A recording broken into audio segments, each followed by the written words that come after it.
Bonjour les tavernautes et les shufflenautes. Donc on se retrouve pour la part 2 du School Cover de Little Wing et on va démarrer par le troisième fil qui est un fil intéressant parce qu'il y a une petite technique de caisse claire. Si vous ne pratiquez pas ce genre de truc, ça va vous débloquer peut-être d'autres choses par la suite. Donc la première chose pour se sentir à l'aise sur ce fil, c'est de bien le mémoriser parce que il est en décalage par rapport à la pulsation principale.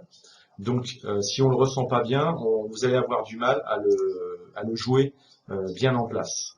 Alors, on lance un petit métronome et on chante, toujours pareil. Moi, c'est toujours ma méthode, c'est comme ça que je travaille. 1, 2, 3, 4, tic-tac, tipi, tic-tac, tipa, tic-tac, tipa, 1, 2, 3, 4, tic-tac, tipi, tic-tac, tipa, tic-tac, tipi, 1, 2, 3, 4.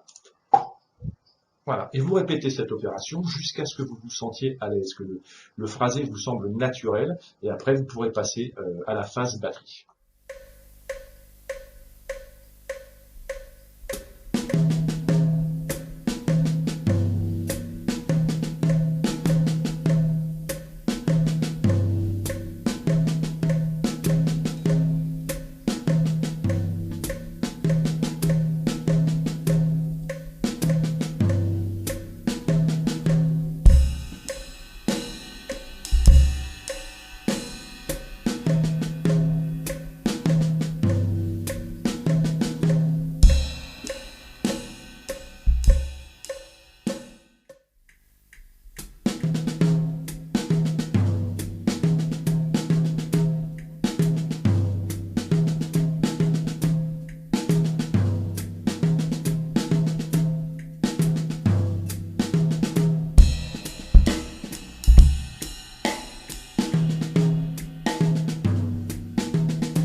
Donc nous voilà rendus au dernier fil de la version studio. C'est un fil encore assez original, donc là par contre qui est joué en débit de croche et qui crée un effet de décalage, ce que Mitch Michel apprécie beaucoup. Petite démonstration comme d'habitude avec des onomatopées.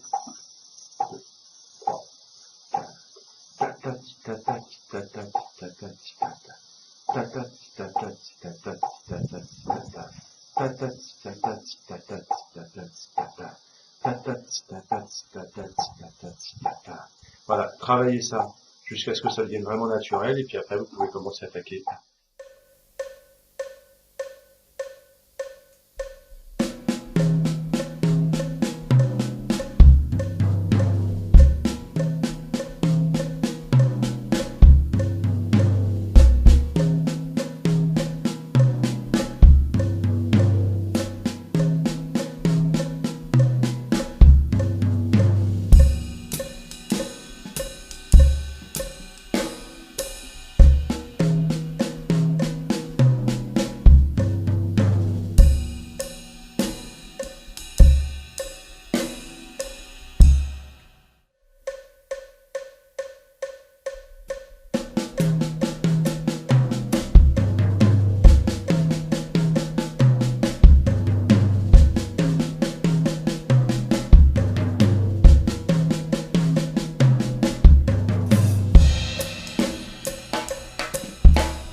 À suivre, une analyse qui concerne la mesure 32 et 34.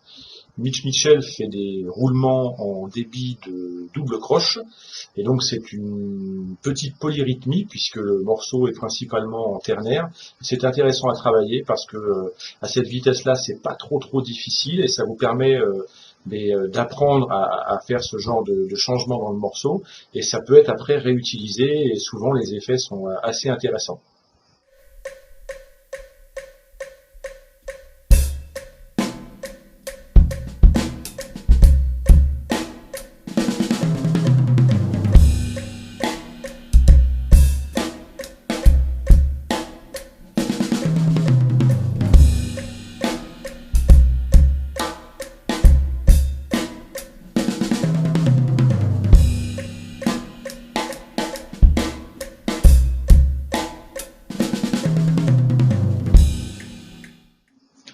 Lors de la part 1, je vous avais expliqué que le fil numéro 2, je l'avais simplifié parce qu'il y avait une petite technique de Kessler qui était un peu difficile. Bon, là, j'ai rajouté une petite étude là-dessus pour ceux qui veulent s'y frotter.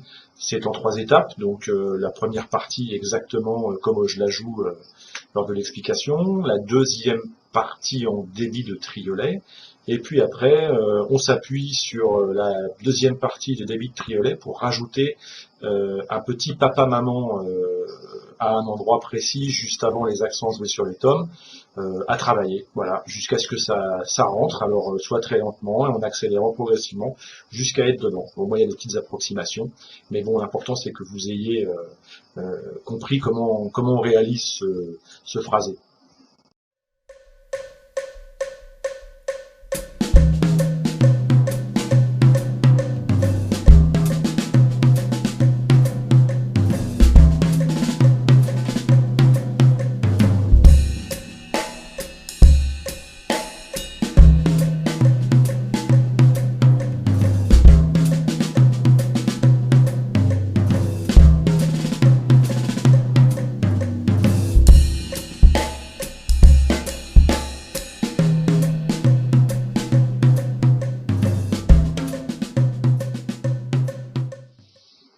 Et voilà, pour finir, la version complète de mon interprétation de ce cover.